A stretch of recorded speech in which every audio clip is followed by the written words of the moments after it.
¿Por qué los primeros humanos no usaban arcos, y qué usaban en su lugar? Imagina la escena clásica, un cavernícola, musculoso, con pieles, apuntando con un arco hacia un mamut. Es una imagen que el cine y la cultura popular nos han martillado en la cabeza. Pero ¿y si te dijera que es, en gran parte, un anacronismo gigante? Que durante la mayor parte de la Edad de Piedra, especialmente el larguísimo Paleolítico, los humanos no usaban arcos. Y no porque no se les ocurriera, o porque fueran menos inteligentes, sino porque su mundo, sus presas y su tecnología hacían que el arco no fuera el arma suprema que creemos. De hecho, lo que usaban en su lugar revela una verdad brutal y fascinante sobre la supervivencia en la prehistoria. A veces, la solución más efectiva no es la más elegante o distante, sino la más cercana, visceral y trabajada en equipo. Mientras que nosotros vemos el arco como el símbolo definitivo del cazador primitivo, nuestros ancestros durante cientos de miles de años confiaron en un repertorio de armas y tácticas que convertían la caza en algo más parecido a una emboscada coordinada y un forcejeo mortal a corta distancia. Este no es un video sobre un simple dato curioso. Es sobre desentrañar por qué una herramienta que parece tan obvia tardó decenas de milenios en aparecer, y cómo el no tenerla definió la psicología, la sociedad y las increíbles hazañas de los primeros humanos. La respuesta no está en la estupidez, sino en una lógica feroz y adaptativa que los convirtió en los depredadores más pacientes y cooperativos del planeta. Comencemos por el principio, en las sabanas y bosques del Paleolítico inferior y medio. Los grupos humanos, desde el Homo erectus hasta los primeros Homo sapiens, se enfrentaban a megafauna, mamuts, bisontes gigantes, rinocerontes lanudos, uros. Criaturas que pesaban toneladas, con pieles gruesas y un temperamento que haría retroceder a cualquier león. Tu estrategia para sobrevivir, para alimentar a tu clan, sería pararte a 100 metros y lanzar una flecha que, en el mejor de los casos, se clavarían unos centímetros en su grasa y músculo, probablemente solo enfureciéndolo. No. Sería un suicidio. La estrategia real era otra, y requería unas cualidades que el arco no priorizaba: una resistencia física sobrehumana, una coordinación social impecable y una valentía fría para llegar a lo que llamaremos la distancia de matanza. Esa distancia era tan corta que podías ver el vapor del aliento del animal, sentir el temblor del suelo bajo sus patas. Y el arma estrella para esa distancia no era el arco, era la lanza. Pero no una lanza arrojadiza como las de después. Hablamos inicialmente de la lanza de empuje. Un poste largo, pesado, de madera endurecida al fuego y con una punta afilada de piedra. Esta arma no estaba diseñada para ser lanzada, sino para ser usada como una extensión del brazo, con todo el peso del cuerpo detrás, en un combate cuerpo a cuerpo contra bestias colosales. Su uso requería que el cazador se acercara tanto que, si fallaba, estaba literalmente a un paso de ser embestido, pateado o aplastado. ¿Por qué arriesgarse tanto? Porque era la forma más segura y efectiva dadas las circunstancias. Un ataque a corta distancia, desde un lugar de emboscada o dirigiendo al animal hacia una trampa, permitía apuntar a zonas vitales precisas: la base del cuello, entre las costillas, las axilas. La potencia de penetración de una lanza manejada por varios individuos simultáneamente era mucho mayor que la de cualquier proyectil primitivo de la época. Aquí es donde la narrativa del cavernícola bruto se desmorona. Esta táctica no era un acto de locura impulsiva. Era el resultado de un conocimiento profundísimo del comportamiento animal, del terreno, y de una comunicación no verbal sofisticada. Era, en esencia, la primera forma de guerra coordinada, pero contra la naturaleza. El arma secreta no era un artefacto, era el grupo, la estrategia y la capacidad de aguantar. Porque hay otro factor crucial: la persistencia. Muchas teorías, respaldadas por estudios etnográficos de cazadores-recolectores modernos, sugieren que los humanos del Paleolítico usaban una técnica letal que ningún otro animal puede igualar: la caza por persistencia o por agotamiento. Imagina a un grupo siguiendo a un antílope o incluso a un animal grande durante horas, bajo el sol, trotando a un ritmo constante. Los humanos, sin pelo, con glándulas sudoríparas y una biomecánica para correr largas distancias, son máquinas de resistencia. El animal, más rápido en un sprint, debe detenerse a descansar para no sobrecalentarse. Los humanos lo alcanzan, lo asustan, lo obligan a correr de nuevo, Este ciclo se repite hasta que el animal colapsa por agotamiento e hipertermia. En ese momento, el cazador se acerca, con su lanza de empuje, y realiza el golpe final. En esta estrategia, ¿dónde encaja un arco? No muy bien. Es un instrumento para el golpe rápido y a distancia, no para una campaña de desgaste de horas. La prioridad era la resistencia y la cooperación, no el disparo preciso individual. Pero, ¿y para defenderse de depredadores, como los leones de las cavernas o las hienas gigantes? De nuevo, la distancia cercana y el grupo eran clave. Un círculo de lanzas, con las puntas hacia afuera, es un disuasivo formidable. Un arco, en cambio, con su lenta cadencia de disparo y su dificultad para recargar bajo presión, dejaría a un individuo vulnerable si fallaba el primer tiro. La psicología del cazador-recolector del Paleolítico no se construía alrededor del héroe solitario que derriba a la presa de un flechazo.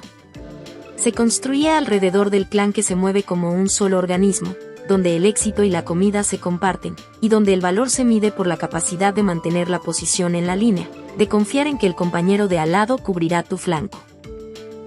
Esta mentalidad de cuerpo a cuerpo con la naturaleza forjó nuestro cerebro social y nuestra dependencia mutua. Sin embargo, decir que no usaban arcos en absoluto sería inexacto. La clave está en la escala de tiempo. El arco es una tecnología compleja que aparece muy tarde en la historia humana. Las evidencias más antiguas indiscutibles son del Mesolítico, hace unos 10.000 a 12.000 años. Pero el Paleolítico abarca desde hace 2.5 millones de años hasta hace 10.000. Es decir, pasamos más del 99% de nuestro tiempo como especie tecnológica sin arcos. La pregunta entonces se transforma: ¿por qué tomó tanto tiempo? La respuesta es un cóctel de factores materiales, cognitivos y ecológicos. Primero, los materiales. Un arco efectivo no es un palo curvado con una cuerda. Es un sistema de almacenamiento y liberación de energía que requiere materiales con propiedades específicas, madera flexible pero resistente, con un grado de elasticidad uniforme. Encontrar la madera correcta, secarla, trabajarla sin partirse, es un conocimiento especializado. La cuerda, hecha de tendones, fibras vegetales o tripas, necesita una resistencia a la tracción enorme. Y luego están las flechas, rectas, con un equilibrio preciso, con puntas que deben ser pequeñas, afiladas y estar firmemente sujetas. Cada uno de estos elementos representa un problema de ingeniería distinto. En cambio, una lanza de empuje es conceptualmente más simple. Un palo largo y fuerte, afilado o con una punta lítica atada. Su manufactura está al alcance de un conocimiento tecnológico más temprano. Segundo, la necesidad. Durante el Paleolítico, gran parte de la caza mayor se realizaba en terrenos abiertos o en bosques, donde las estrategias de emboscada y persecución en grupo eran viables y superiores. La presión para desarrollar un arma de proyectil de largo alcance no era tan intensa. Eso cambia en el Mesolítico. Con el retroceso de los glaciares y la desaparición de la megafauna, los bosques se expanden. Los animales son más pequeños, más rápidos y más esquivos: ciervos, corzos, jabalíes. Perseguirlos a través de un bosque denso se vuelve mucho más difícil. Aquí, un arma que permita un golpe rápido, silencioso y a distancia, desde detrás de un árbol o una maleza, se vuelve una ventaja enorme. El arco, por tanto, es una respuesta adaptativa a un mundo nuevo, más fragmentado y con presas más cautelosas. Es el arma del cazador individual o de pequeños grupos en un paisaje cerrado. Pero antes del arco, hubo un paso intermedio genial, un primo que demostró el camino: el propulsor o atlatl. Esta herramienta, que es básicamente una extensión del brazo que actúa como una palanca para lanzar una corta y fina lanza o dardo, multiplica por 10 la velocidad y la fuerza de lanzamiento humano. Aparece en el Paleolítico Superior, hace unos 30.000 años, y es un salto tecnológico monumental. Con el atlatl, un cazador podía herir o matar a distancia a un animal de tamaño medio con mucha más precisión y poder que con una lanza arrojada a mano. Era el arma que permitía cazar renos, caballos salvajes o incluso peces desde la orilla, manteniendo una distancia de seguridad respetable. El atlatl fue, durante milenios, el sistema de proyectiles de alta tecnología. Era más fácil de fabricar que un buen arco, sus proyectiles eran más robustos y su poder de penetración, a distancias medias, era brutal. Entonces, si tenían el Atlatl, ¿por qué evolucionar hacia el arco? La respuesta está en la eficiencia y la versatilidad. El arco, una vez dominado, tiene ventajas. Es más silencioso al disparar, permite una cadencia de tiro más rápida. Puedes llevar varias flechas en una aljaba y dispararlas en sucesión rápida. Y es más fácil de usar en posiciones variadas, agachado, desde un árbol, incluso tumbado. El Atlatl requiere un movimiento amplio y característico para lanzar, lo que puede delatar tu posición. La transición del Atlatl al arco no fue inmediata, sino un proceso lento de refinamiento, donde ambas tecnologías coexistieron durante mucho tiempo. Pero volvamos al núcleo de la cuestión: ¿por qué los primeros humanos, los del Paleolítico profundo, no usaban nada de esto? La razón más profunda podría ser cognitiva y social. El desarrollo de armas de proyectil complejas requiere no solo una comprensión de la balística intuitiva, sino también una cadena de producción especializada y probablemente un grado de individualismo mayor en la caza. La caza con lanzas de empuje es un acto profundamente colectivo, un ritual que refuerza los lazos del grupo. El arco, en cambio, puede fomentar una mayor autonomía del cazador. El cambio tecnológico, por tanto, va de la mano del cambio social. En el Neolítico, con la agricultura y la domesticación, el arco se convierte también en un arma de guerra entre comunidades por recursos fijos, un rol que antes era menos prioritario. Así que, la próxima vez que veas una representación de un cavernícola con un arco, sabrás que, en la mayoría de los casos, es como poner un teléfono móvil en manos de un legionario romano. Es simplemente la época equivocada. La verdadera historia es más interesante. Es la historia de cómo, armados con poco más que palos, piedras y una increíble determinación cooperativa, nuestros ancestros no solo sobrevivieron, sino que dominaron un mundo lleno de gigantes. Y cómo, finalmente, la paciencia y la fuerza bruta dieron paso a la ingeniería y la precisión, en un viaje que nos llevó de las manadas de mamuts a los confines del mundo. Si este giro en la percepción te hace reconsiderar todo lo que creías saber sobre la prehistoria, entonces quédate, porque apenas estamos comenzando. Suscríbete al canal para no perderte las siguientes revelaciones, y comparte este video con ese amigo que todavía cree que los dinosaurios y los cavernícolas convivieron. La realidad, como siempre, es mucho más fascinante que la ficción. Profundicemos ahora en el arsenal real de la Edad de Piedra, ese conjunto de herramientas que hicieron del humano el depredador ápice sin necesidad de un arco. Porque no se trataba solo de la lanza de empuje. Era un repertorio completo, adaptado a cada situación, presa y ambiente. Imagina a un grupo del Paleolítico Superior, hace 20.000 años, preparándose para una cacería. Su equipo no era uniforme. Había especialización. Algunos cargaban con las pesadas lanzas de madera de tejo o fresno, con puntas de sílex finamente talladas y enmangadas con resina y cuerdas de tendón. Otros llevaban varios dardos ligeros y un Atlatl colgado de la espalda, listo para un lanzamiento rápido. Y otros, quizás los más jóvenes o ágiles, portaban hondas o simples pero mortíferas bolas de piedra. Sí, la honda es una de las armas de proyectil más antiguas y subestimadas. Con una simple tira de cuero, un cazador experto podía lanzar una piedra redondeada a velocidades que superaban los 100 km por hora, suficiente para romper el cráneo de un antílope pequeño o de un ave. Era un arma silenciosa, de munición ilimitada, solo necesitabas recoger piedras del suelo, y letal en manos hábiles. Su desventaja era la precisión, que requería años de práctica, pero su bajo costo la hacía ubicua. Luego estaban las trampas. Aquí es donde la inteligencia humana brillaba. La caza no era siempre un enfrentamiento activo. Era también un juego de paciencia e ingeniería. Fosos camuflados cubiertos con ramas y hojas, diseñados para que un mamut o un bisonte cayera y quedara atrapado, inmovilizado para el golpe final.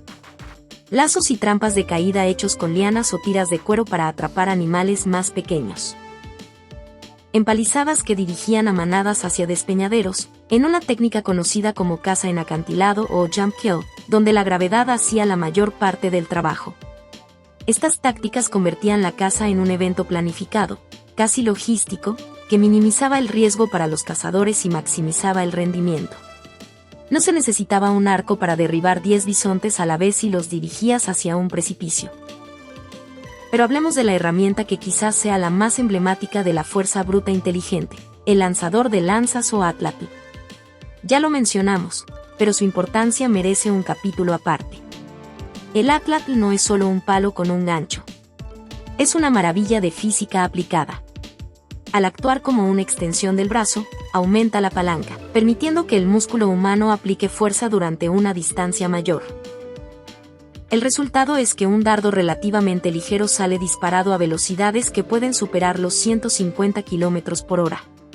La punta, a menudo de hueso, hasta o sílex, se clavaba con una energía tremenda. Se han encontrado puntas de proyectil Clovis en América, asociadas al atlatl, incrustadas en costillas de mamut, prueba de su poder de penetración. Lo fascinante es que el atlatl requería una técnica muy depurada. No era apuntar y lanzar. Era un movimiento de todo el cuerpo, una torsión que transfería energía desde los pies hasta la punta de los dedos. Dominarlo tomaba años, y convertía a sus usuarios en artistas marciales de la prehistoria. Con el atlatl, la distancia de caza segura aumentaba significativamente. Podías enfrentarte a un uro o a un caballo salvaje desde 20 o 30 metros, una ventaja crítica. Sin embargo, aún con el atlatl, la caza mayor a menudo terminaba con el acercamiento final para rematar al animal con lanzas de empuje. Era un sistema combinado de armas. Ahora, enfoquémonos en un factor que era tan crucial como el arma misma, el conocimiento. Un cazador del Paleolítico era un naturalista experto. Sabía leer rastros, entender el comportamiento estacional de los animales, predecir sus movimientos migratorios.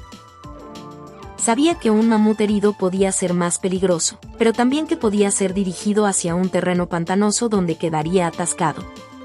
Este conocimiento se transmitía oralmente, a través de historias y demostraciones prácticas, durante generaciones. Era un banco de datos vivo, más valioso que cualquier arma. En este contexto, el desarrollo del arco no fue una revelación repentina, sino la culminación lenta de este acumulado de conocimiento sobre materiales, aerodinámica y anatomía animal. Probablemente surgió de la observación de la flexibilidad de ciertas maderas, de la experimentación con la tensión de cuerdas, y de la necesidad de un arma aún más adaptable que el atlatl para los nuevos ambientes boscosos del Mesolítico. Pero, ¿qué pasaba con la defensa personal?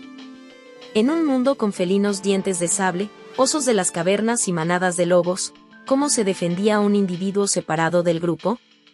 Aquí, de nuevo, la distancia corta y las herramientas simples reinaban. Un garrote pesado, una lanza corta, o incluso un cuchillo de sílex podían ser decisivos en un encuentro cercano. La estrategia, sin embargo, seguía siendo evitar el enfrentamiento solitario. La seguridad estaba en el grupo, en el fuego de la hoguera que ahuyentaba a los depredadores por la noche, y en la vigilancia constante. La psicología del miedo y la precaución estaba tan desarrollada como la del ataque. Esto nos lleva a un punto crucial, la división del trabajo y el papel en la caza. No todo el mundo en el clan era un cazador en el sentido de portador de lanza. Había rastreadores, estrategas, personas encargadas de hacer ruido y dirigir a los animales hacia la emboscada, y otras encargadas del remate y la carnicería. Era un esfuerzo de equipo donde cada rol era vital. El arco, al permitir que un individuo cace por sí solo eficientemente, gradualmente cambió esta dinámica social, pero ese cambio fue muy posterior. Durante el corazón de la Edad de Piedra, la identidad del grupo estaba ligada a la caza colectiva.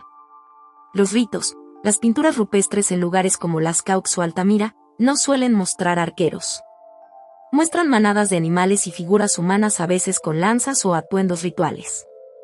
Esas pinturas no eran decoración, eran tal vez manuales de instrucciones, narrativas de poder, o rituales de simpatía para asegurar el éxito en la caza.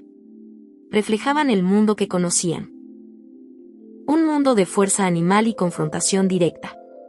Entonces, si todo esto era tan efectivo, ¿por qué finalmente se adoptó el arco? La respuesta es la misma que explica cualquier innovación, porque las condiciones cambiaron. El gran cambio fue el Holoceno, el fin de la última glaciación.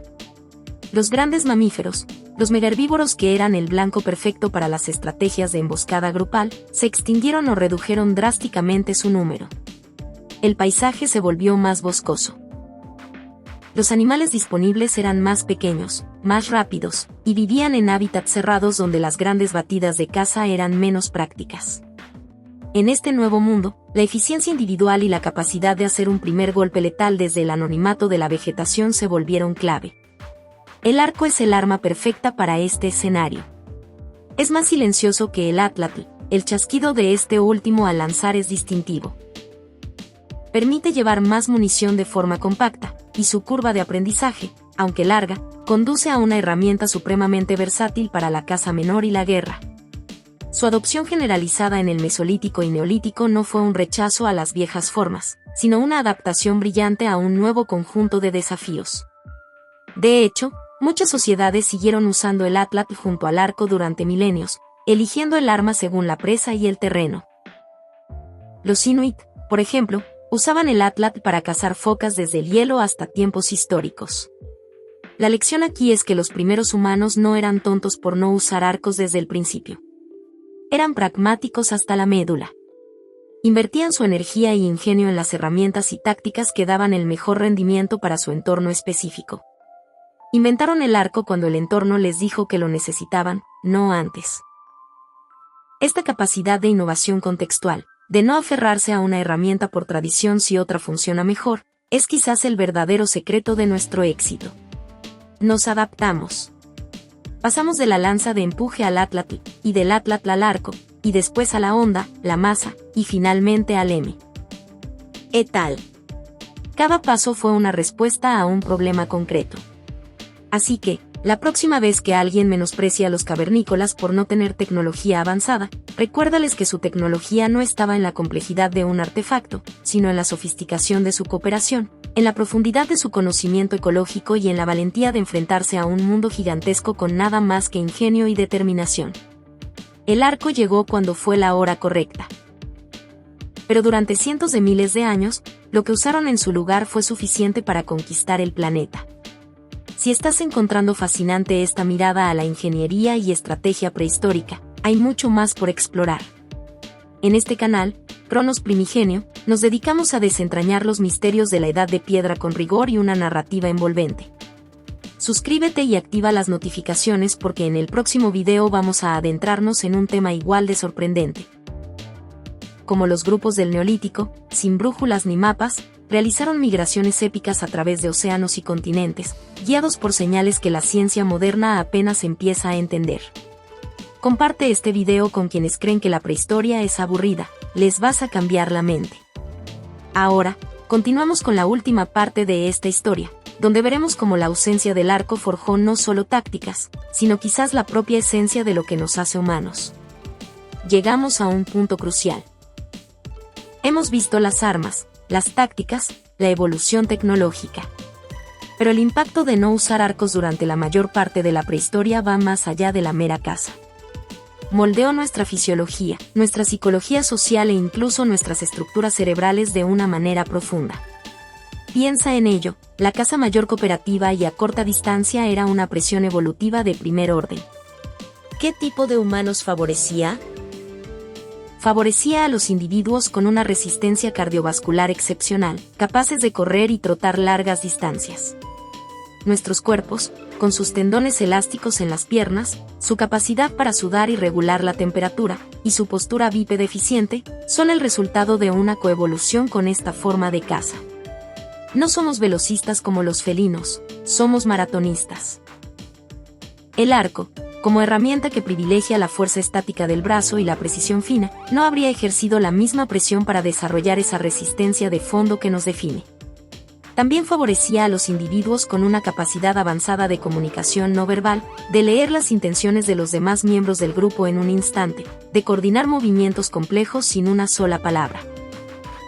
Esto alimentó el desarrollo del lenguaje y de las neuronas espejo, esas que nos permiten empatizar y predecir las acciones de otros.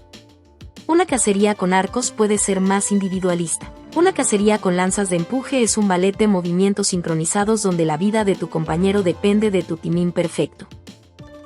Además, La necesidad de fabricar y mantener herramientas complejas como lanzas con puntas líticas, atlatls y después arcos, impulsó el desarrollo de la memoria procedural, la planificación a largo plazo y la transmisión cultural de habilidades técnicas.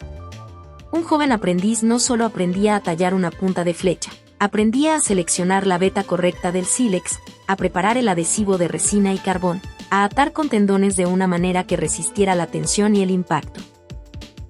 Era un conocimiento enciclopédico transmitido a través de la experiencia guiada. Ahora, consideremos el costo de esta dependencia de la corta distancia. Era alto en términos de riesgo de lesión y muerte. Fracturas, cornadas, aplastamientos eran probablemente comunes. Esto a su vez debió fomentar el desarrollo de cuidados comunitarios, de conocimiento medicinal básico para tratar heridas, y de una estructura social que protegiera a los heridos y a las viudas. La solidaridad no era una opción filosófica, era una necesidad de supervivencia. La caza de megafauna también exigía una gran cantidad de energía y tiempo. Un mamut abatido alimentaba al clan durante semanas, pero su procesamiento, descuartizar, cortar la carne, secarla, trabajar la piel, los huesos y el marfil, era una tarea monumental que involucraba a todos. Esto creaba ciclos de actividad intensa seguidos de periodos de relativo ocio, tiempo que pudo ser usado para el desarrollo del arte, la ornamentación y el ritual, como vemos en el esplendor del Paleolítico Superior. En contraste, el arco y la caza menor permiten un suministro de comida más constante pero en pequeñas porciones, lo que pudo influir en patrones de asentamiento y movilidad diferentes durante el Mesolítico. Llegamos entonces a la pregunta del millón. ¿Hubo algún momento en que la falta de un arma de proyectil efectiva puso en peligro la supervivencia de grupos humanos? Es difícil de probar, pero es plausible. Enfrentamientos con otros grupos humanos o con depredadores en terrenos abiertos y sin ventaja táctica pudieron ser catastróficos para grupos que dependían exclusivamente del combate cuerpo a cuerpo. La invención del atlatl y luego del arco no solo mejoró la caza, sino que revolucionó la guerra intergrupal, haciendo que los conflictos fueran más letales y a mayor distancia, cambiando para siempre la dinámica de las relaciones humanas. El arco, en el Neolítico, se convirtió en el gran igualador.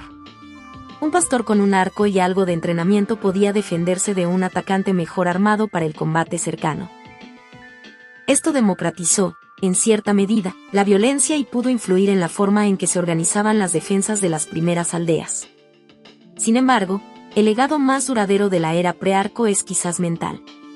Forjó en nosotros una relación íntima y visceral con la muerte y la provisión. El cazador que veía la vida irse de los ojos del animal que había matado, que sentía su calor, entendía el costo real de su comida. No había distancia psicológica, como puede haberla hoy entre el consumidor y el filete envasado en plástico. Esta conexión directa con el ciclo de la vida y la muerte debió impregnar las creencias espirituales, los ritos y la cosmovisión de aquellos pueblos.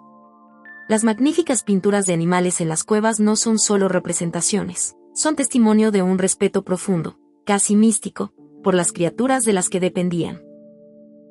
Ese respeto nace de la proximidad, del riesgo compartido, de la lucha cuerpo a cuerpo. Es difícil sentir el mismo nivel de conexión sagrada con un animal que cae a 100 metros de distancia, alcanzado por una flecha casi invisible. En última instancia, la historia de por qué los primeros humanos no usaban arcos es la historia de por qué somos como somos. Es la historia de cómo la cooperación extrema, la resistencia implacable y la inteligencia contextual nos llevaron a la cima de la cadena alimenticia. El arco no nos hizo humanos, llegó cuando ya éramos humanos plenamente formados, con sociedades complejas y un cerebro capaz de concebir su mecanismo. Fue un hijo de nuestra adaptabilidad, no su padre.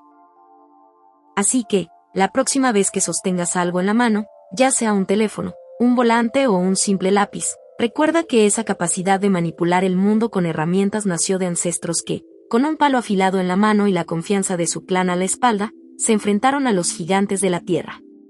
Y ganaron. En Cronos Primigenio creemos que entender estos orígenes es entender una parte esencial de nosotros mismos. Si este viaje a las raíces de la tecnología y la sociedad humanas te ha hecho pensar, no dejes de explorar con nosotros. Hay un mundo entero de descubrimientos prehistóricos esperando. Dale like a este video si aprendiste algo nuevo, compártelo para esparcir el conocimiento, y suscríbete para no perderte nuestra próxima inmersión en el pasado profundo. La aventura humana es la historia más larga jamás contada, y aquí estamos, descifrándola, un hallazgo a la vez. Hasta la próxima.